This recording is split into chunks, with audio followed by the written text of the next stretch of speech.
You're kind of annoying when you like stuff. I'm going to not do stuff you like in future. I think it's funnier when you've no idea.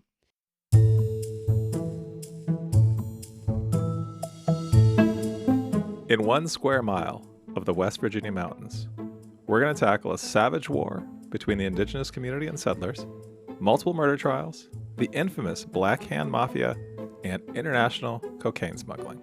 Just another light day. We're previewing Hell's Square Mile, a 3-part series from Appalachian Mysteria. That's on this episode of So Much Crime. So little time.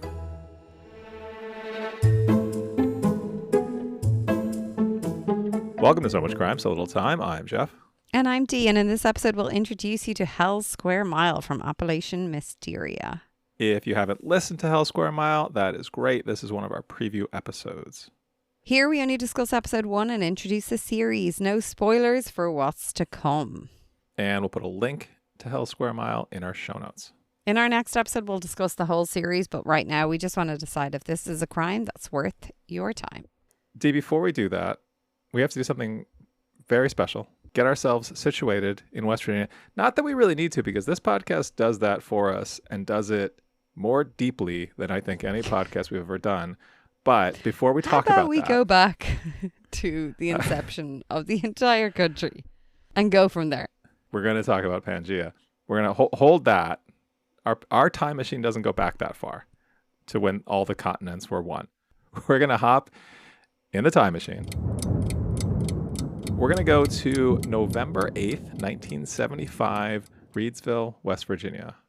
Oh, yes, this is what we're going to do. And what I have, Jeff, for you today, I have some trivia about some movies.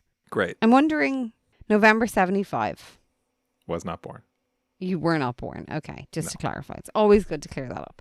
Have you any idea, like, what movies might have been, like, the top ranking movies at the time? I know Jaws came out that year. Mm-hmm. But that was in the summer. I don't know if it was... Yeah, it was in the summer. So apparently November 1975 was a monumental month for cinema.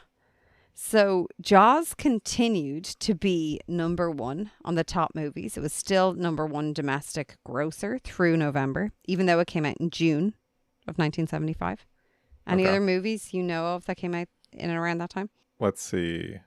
Godfather was before that. Godfather 2 was before that. Star Wars wasn't out yet. No, I don't know what else came out in 1975. One Flew Over the Cuckoo's Nest. Oh, sure. Jack Nicholson. Okay. Mm-hmm. Yep. Saw that. Sunshine Boys. Don't know that one. It's a top comedy hit starring Walter Matthau. Yeah. Matthau. I know him. Sure. And George Burns. Dog Day Afternoon. Oh, that's Al a great Pacino's movie. heist drama remained a powerhouse into late fall. And The Other Side of the Mountain. Don't know that one. A major sleeper hit drama about skier Jill Kinmont. Have you seen any of these movies? I have seen Jaws. Oh, you should see Dog Day Afternoon. Oh, yeah? It's actually a true crime movie. It's based on a true story about a bank robbery gone wrong. Did we discuss this recently? We did. We've talked about this before because it's amazing. It was just the 50th anniversary of this movie. That makes sense. All these movies, I guess, technically. So we're going to, because I knew one thing about you, which is that you like Jaws. We are going to focus on Jaws for our trivia. You know, if I recorded this from my other son's room instead of the son's room that I'm in, there would be a giant Jaws poster behind me. He has one on his wall. I don't think that's going to help you with the trivia. None of my questions are on the giant poster in your son's room.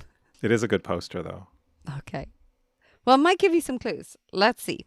We've got 6 questions. 6 because I'm unsure how many will be easy/funny for you. Okay. And then a little bit of side trivia that I'm not sure you are aware of that I found when I was researching. I want to say, I don't know if I've been this excited for trivia since Van Halen trivia. Super excited about Jaws trivia. That's good.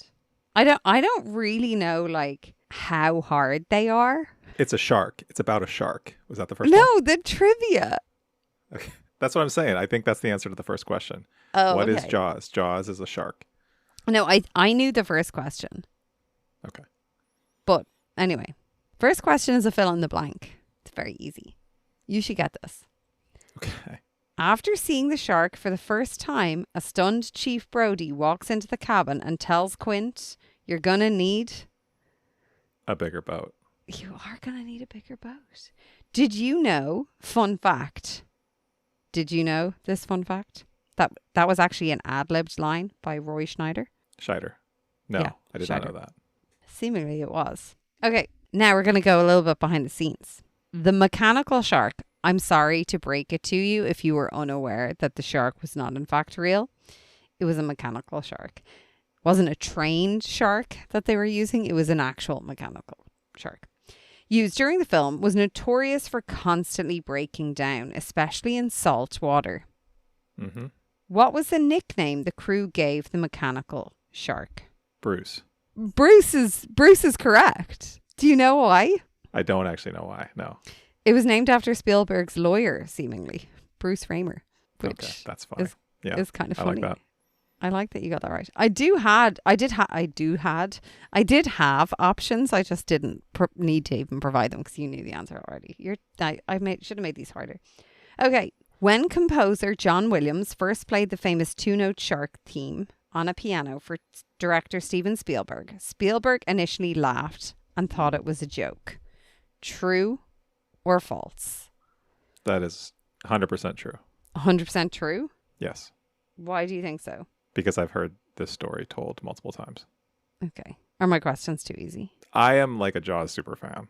So I've recently listened to a podcast about Jaws that maybe was 3 hours long. Okay. Well, Spielberg seemingly thought it was too simple at first, but later admitted the movie wouldn't have been a success without it. Do you know the notes in the two-note motif? I do not know the two notes. Really? I don't know how to play the Jaws theme on a piano. That seems baffling to me, seeing as you know so much about it. Like, it's two notes. E and F. Fuck's sake, Jeff.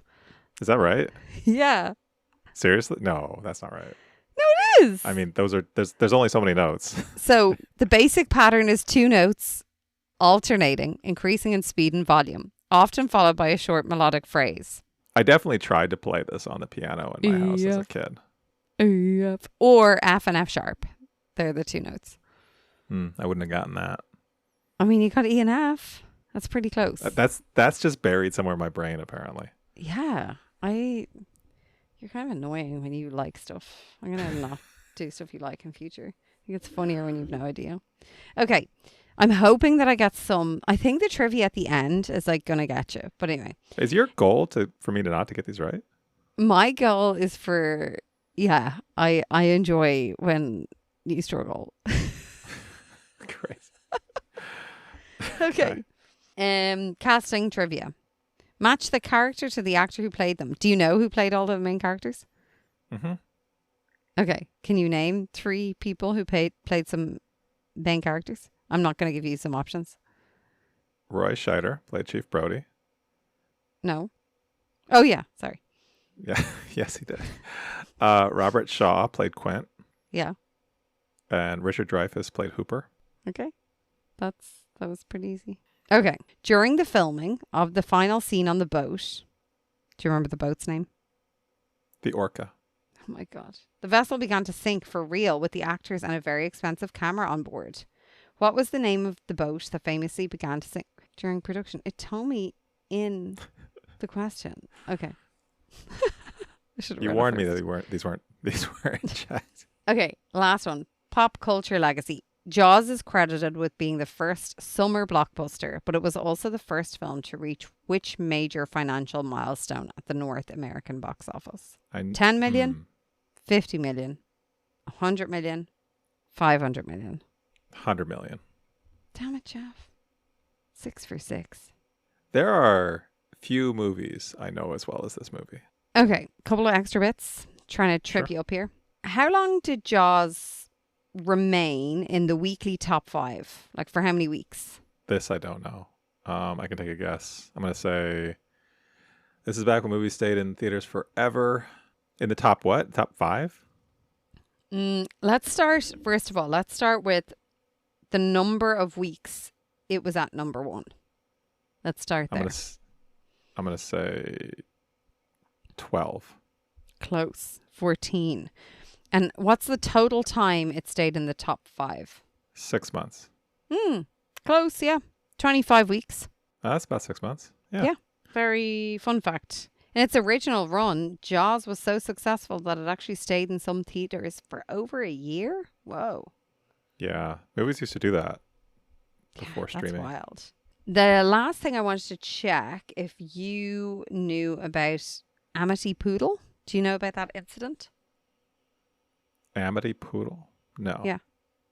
So apparently originally there was a recurring like kind of comedic subplot. Sorry, I can't do this when you know the movie so well. I don't have it in me tonight. I have a whole like fake thing that has lots of like details about a pampered French poodle named Fifi that belonged to the mayor's wife. The dog was supposed to be the canary in the coal mine, constantly barking at the water before every shark attack. It's a good try.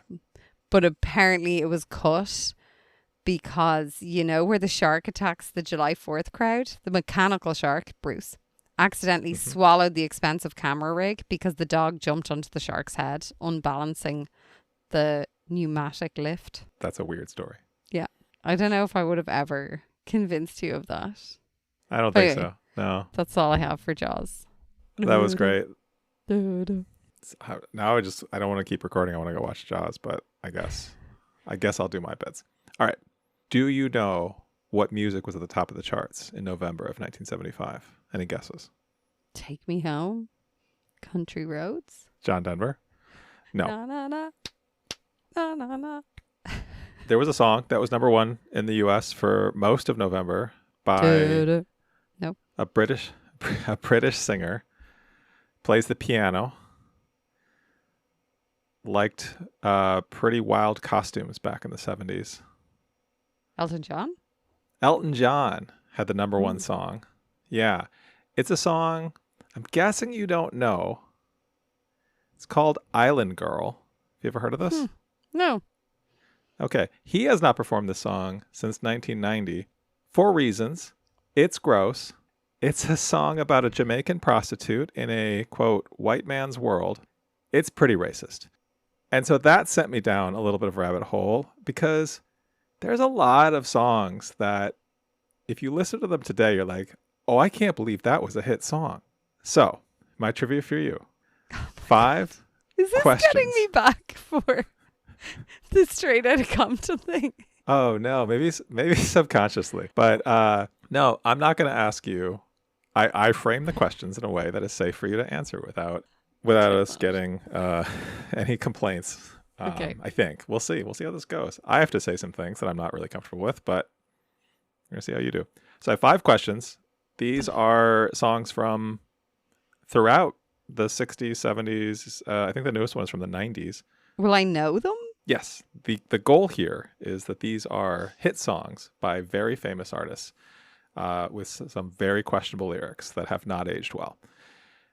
All right. And it's a variety of different types of questions. Let me just jump in. First question. These are all multiple choice, by the way. Who has a song with the lyric, "I'd rather see you dead, little girl, than to be with another man"? Oh, God. The song is called Run for Your Life.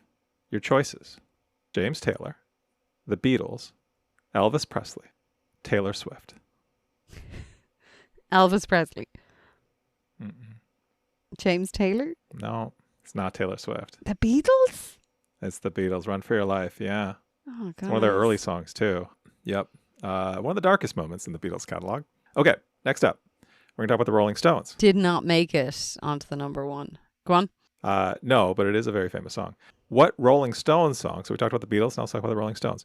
What Rolling Stones song is a nonstop litany of racist, misogynist lyrics that includes references to raping slaves? Oh, God. Mm-hmm. Is it Brown Sugar?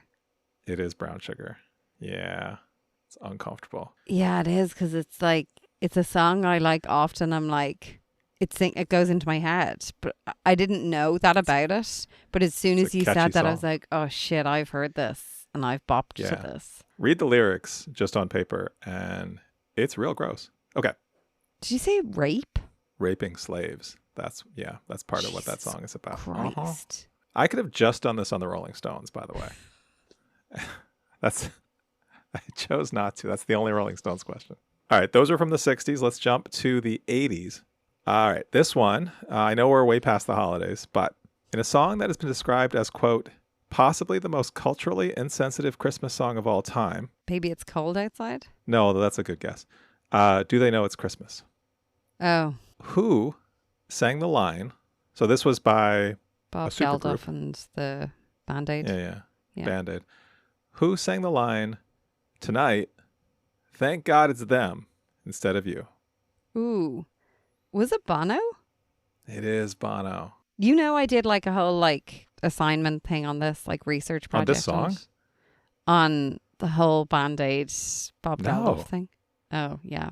What was that for? I took history for my like leaving cert. It's like our like end of high school exam. It's like a state exam.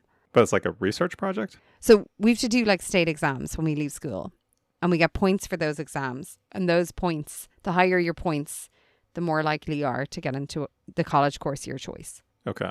Our college courses are all done on points. So you focused on Band-Aid?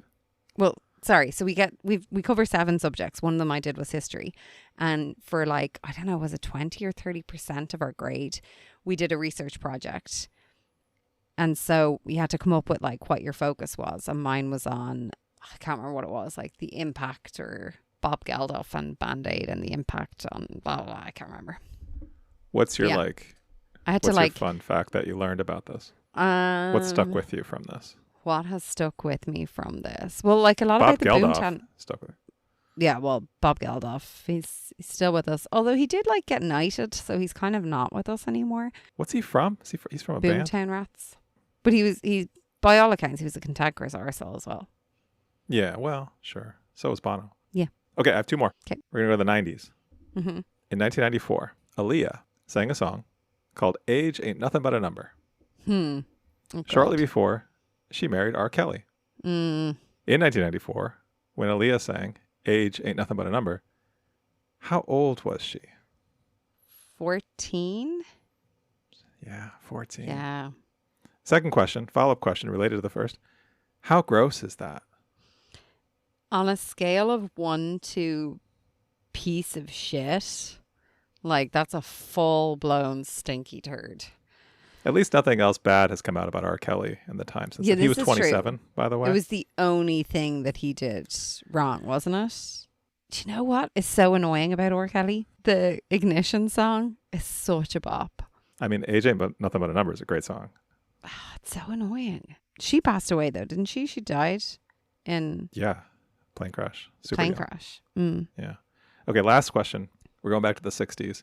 In 1964, Elvis Presley had a song with the lyric, there's going to be a fill in the blank. Well, I've got a gal. She's as cute as she can be. She's a distant blank, but she's not too distant with me. Oh God, cousin. Yeah, cousin. It's called Distant Cousin. What? Mm-hmm. Men are so fucking gross. Do you know what we need to talk about in that entire thing? Aaliyah, okay, she sang that song, but she was 14. And she was being groomed by R. Kelly. Everyone else was like a fully fledged man. Yeah, they were all adults. Fully fledged man. Mm-hmm. Yeah. All right. That was my fun No, music thank you. trivia. Men are so gross. They're the worst. Duly noted. Okay. Just putting it out there. That's our time machine for today. Amazing. What a time.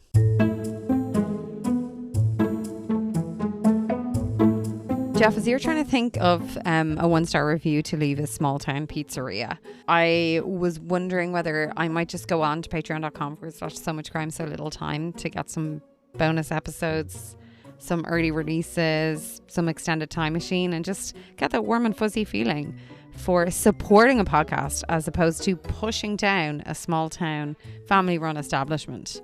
Patreon.com/so much crime. So little time. The warm and fuzzy feeling that you get from supporting small ventures. Thanks.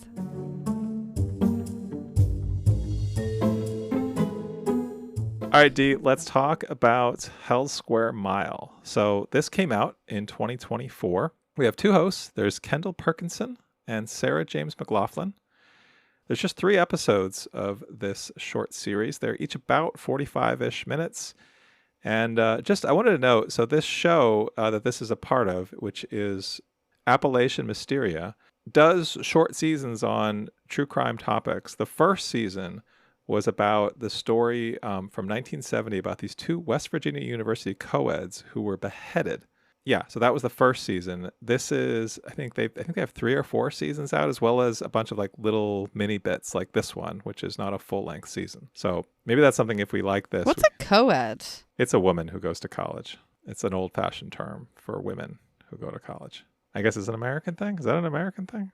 Well, like a co-ed to me would be like a co-ed school where it has like men and women going to it, or males and females going to it. Because so many schools were originally men only, when women came, they were called co-eds. Okay. But Dee, what happened in this first episode? So we start off getting the whole history of this small part of the West Virginia mountains from Pangea through the first white settlers to the 20th century. That's all in about maybe the first 9 minutes of this podcast. Mm-hmm. Yeah. So, yeah, that was quite a lot. And then we meet Walter Curnutte. He was born in 1900 into a pretty poor family. His mother died young and he ended up getting involved and actually living with the Morgan family, who we hear a lot about in this podcast. He was involved in a murder involving fox hunters feuding with farmers in 1917. So we hear about that, and then there's a sharp pivot to when Walter himself was murdered in 1975. That's, 60 years later. And we hear a little bit about that, and that's kind of the end of the first episode, or the first part, which I say slowly because I don't know if you want to start somewhere different, Jeff, but I'm a little confused. This story felt to me, it felt really fragmented. I didn't understand the flow. I felt like we jumped all over the place, and I feel like I got what they were trying to do, but I don't know if any of it landed with me. You don't think 40 minutes to cover literally like millions of years of history of the planet is going to cover it in depth and all tie together? I didn't actually mind that first 9 minutes of like history. That it felt like it was situationally appropriate. It was different. It was coming in from that historian's perspective. It was kind of, I didn't hate that bit. But what I didn't like was jumping from like this old school 1917 trial to a murder in 1975 with very little. It was very confusing. That was a very hard pivot. It's funny that I listened to this twice, and the second time I actually stopped at that point and went back and said, wait, does it really just swing that quickly? Like, I mean, we're in 1774 for a few minutes before getting to the 1900s. But yeah, I guess, so the through line is this Morgan family that settled in like some of the first white settlers. And I get that. And I'm not sure if some of the, like if we were from the area, would some of this, like, like here where we live in the Bay Area, there's like the Winchester Mystery House and like Sarah Winchester. And like that's like local lore that goes back to the 1800s.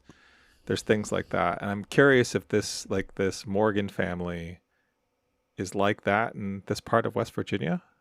Yeah, like maybe, because we heard about, was it Dave Morgan we heard about? David Morgan, the 1774 one? Yeah, so when we heard about David Morgan and we heard about that whole story, and then we hear about the 12-foot monument erected to like his murdering 2 indigenous people. Yeah, so that's like celebrating? I don't know. Anyway, his murdering of two Indigenous people. So we hear about that, and then we're jumping to, was it Willie Morgan in like around the not 1917, but maybe 1915 or something, like close to that. Yeah. And I was like, remember, you heard it right. It's Morgan. This is blah, blah, blah. And like the connection to David Morgan. But I'm like, but why do we care about David Morgan? Is this all going to make sense in 3 episodes? I don't. We haven't gotten to the cocaine or the mafia parts yet. I know, but like, I think I just want to know. I want to know why we care that the Morgans were so embedded in the town. I mean, if that doesn't become sort of a through line in the next couple of episodes, I think that will be weird. But maybe it will be. Maybe that is the through line. Maybe they're part of the mafia. Maybe they're doing the international cocaine smuggling. Yeah, because like maybe, but also like because there was like a note about prohibition, like talking about prohibition. Yep. And then the only comment is that Willie Morgan, like before they went out himself and Walter went out and ended up killing, shooting, and then subsequently the 2 fox hunters died. He was drinking moonshine. What's it called? Moonshine. Yeah. Quite a lot of moonshine.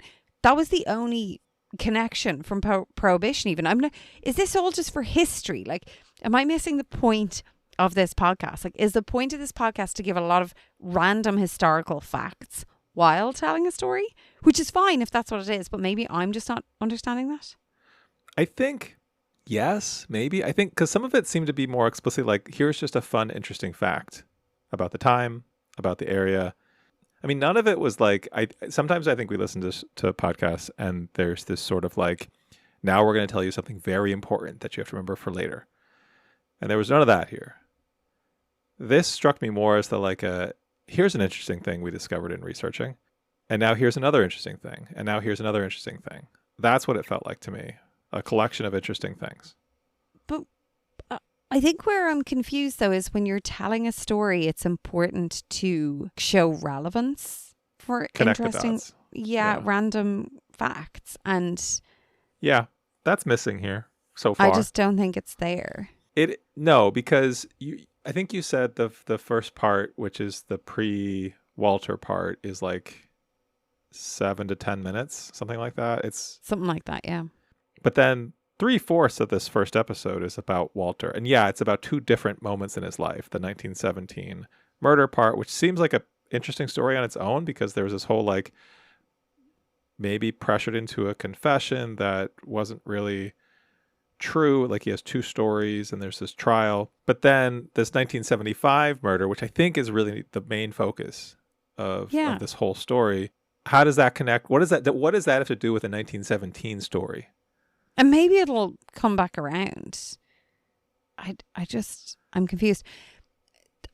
Other questions that I had were, I felt like in the 1917 story, and actually in the 1975 murder as well, they like had phrases that they were just throwing in, and there was like an assumption of knowledge that I found interesting and off-putting, I suppose, because I had more questions then about it as opposed to like them taking 2-3 seconds to explain something.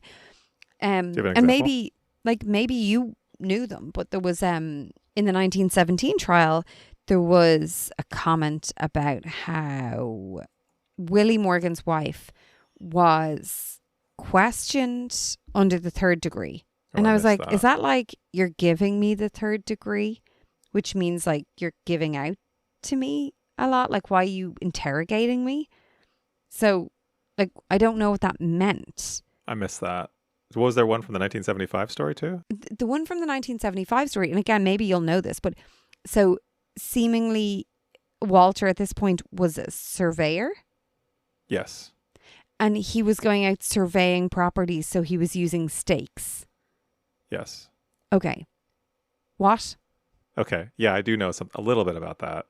Okay. But does the average person, like I don't, because at one point I was like, is he selling a property and is it like a wood stake?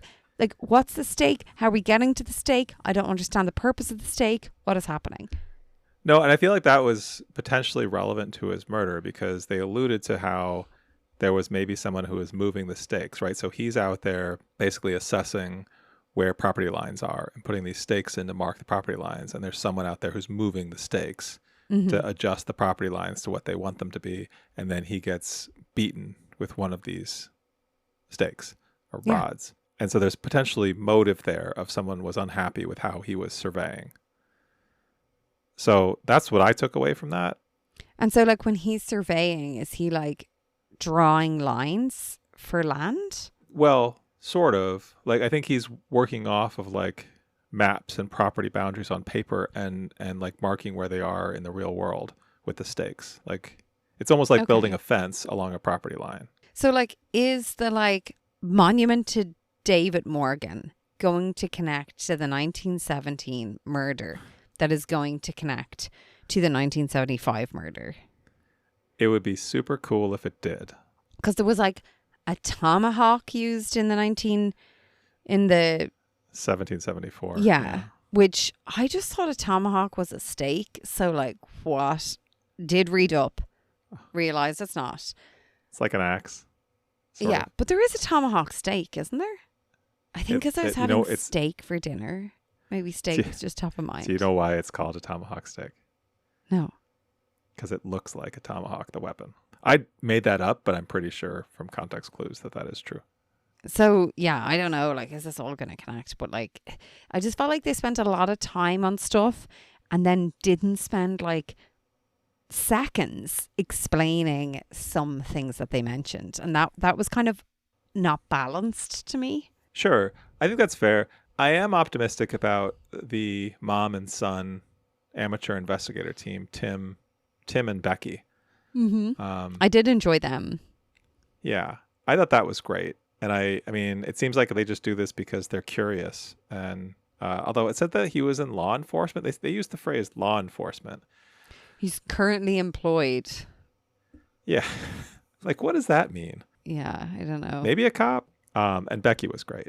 I thought, I will say, I feel like, I mean, yes, it's confusing how all this connects, but they definitely seem to do their research. Like, they did a lot of digging. 100%. I think the research is there. It was too fragmented for me to really follow what was happening. But also, what I think gives me hope is, in addition to these two folks who did seemingly a lot of mom and son research, there were a fair number of primary sources. Like, we heard interviews with Walter's great nephew, Charles. I enjoyed that. When asked like what Walter looked like, he just kept saying, "Well, he looked like an outdoorsman, like someone who was outdoors a lot. He was an outdoorsman. He was outdoors." Like, what does that mean? What? Rugged and filthy and like crusty, I'd say. I never saw him at a formal event, so I can't say if he cleaned up nice. I enjoyed that as well. I thought, do you remember the story of Ove or Ave that we read? Oh, A Man Called Ove. Yeah. Oh, yeah. That kind of idea of this kind of cantankerous. Now, I know it sounded like Walter took it to another level. There was a lot of domestic violence going on. You know, there's lots, right? But part of me enjoyed hearing about this like cantankerous old fart versus like his family seeing the kindness. I mean, it was funny because it was sort of presented as jokey that he stabbed a man over $200. I know, like, you can't go around doing that. Jesus, Walter. And also, it does sound like he had a really tough upbringing. Like, his mum died when he was really young. His dad just like gave him to the Morgans. So he was okay. So let's talk. Willie Morgan was like, "Hey, I like your vibe. Come hang with us." When he was 11 years old, he was working for the Morgans, and he fired a guy who let a keg roll into a river. I feel like there's more to that story. What? And then as a reward, he gets invited to live in this fancy house with the Morgans. He's 11? And did you feel that there was something like kind of to infer from everyone talking about how none of the Morgans, like none of Willie Morgan's kids ever married. And there was like just a brother and sister living there. Yeah. It Yeah, felt like I they picked up on kind of kept mentioning it. Like they mentioned it twice or 3 times, I think. And I was like, what are we supposed to infer something here? Like, is this like, you know, Elvis Presley talking about the distant cousin vibes? I don't know about that. There's definitely something curious there. Yeah. So much happened. So many disparate things. So many centuries discussed. So many centuries. Oh, the other thing we didn't talk about was the person we heard about near the end was Walter's younger sister, Mabel, or Anne. Although they refer to her as Mabel, who sounds awesome. So she was like a nurse. She like had some role in the war. I guess it was in World War II. The war. And, Sorry. and then she got his journals and she like did all this research on the case. Like it sounds like she was trying to solve the case. Yeah. Good for her. I know. Oh, she sounded cool. Mabel does sound pretty cool. All right. Well, how do you feel about keeping? I mean, there's 2 more episodes. I mean, I will listen to the 2 more episodes, but Twist your arm. yeah, like I listened to this one twice, and like the next 2, I'm like, I don't know. If I don't get it, I think I'm just moving on. Wow. Okay. I want to get to these international cocaine smugglers and the mafia. I just want to find out what a feckin' surveyor's doing with the stakes. I think my thing is much more interesting than your thing. Depends who you're talking to. Okay. Well, let's keep listening. Let's find out. I suppose. The last thing I want to say. What I hope that this does. That is maybe the thing that ties all together. This title, Hell's Square Mile. I don't feel like we've really like. Yes, some crimes occurred here, but Hell's Square Mile is a that name suggests a lot. It does suggest a lot. Although, I also want to note the actual name of the episode that we listened to is Hell's Square Mile, Part 1, Season 4, Listener Suggestions, Episode 2. It's very confusing, Jeff. Yeah. Because for a hot link minute, I thought I listened to the wrong episode when I saw the episode 2. There are 3 distinct numbers. Part 2, Season 4, or Part 1. See, I can't even do it. I was not going to put all of that in our episode title. It's just going to be Hell Square Mile. Yeah. I mean, I think that feels like a good idea.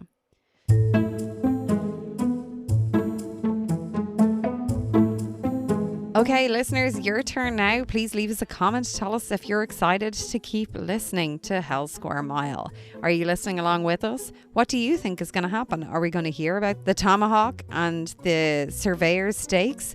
Or are we going to hear about the international cocaine smugglers? Give us your thoughts. While you're at it, rate us 5 stars is really appropriate. Very helpful to the show. We really appreciate it. Thank you so much for listening.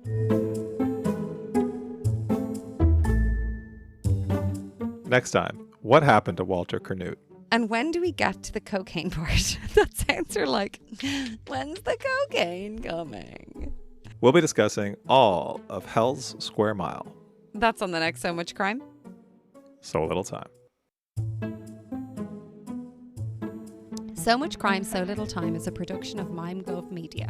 The executive producer is Paxton Calariso. Our associate producer is Blythe Ty. Theme music was composed by Vyacheslav Starostin. If you haven't done it yet, please subscribe to this show in your podcast app. Don't forget to give us a 5-star rating and a review. Even better, tell your friends. To join the discussion, look for us on social media. Check out the show notes for all the links. Thanks for listening.